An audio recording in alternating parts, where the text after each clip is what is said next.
بعد انتهاء الجولة المظفرة، عباس شد المخزرة ودس فيها خنجره، وأعلن استعداده للجولة المنتظرة. اللص دق بابه، عباس لم يفتح له. اللص أبدى ضجره، عباس لم يصغي له. اللص هد بابه وعابه واقتحم البيت بغير رخصة وانتهره. يا ثور، أين البقرة؟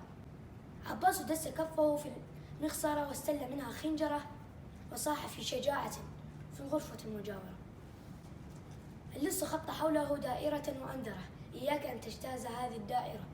على خوار البقرة، خف خوار البقرة، خار خوار البقرة، واللص قام بعدما قضى لديها وطرة. ثم مضى وصوت عباس يدوي خلفه: فلتسقط المؤامرة، فلتسقط المؤامرة، فلتسقط المؤامرة.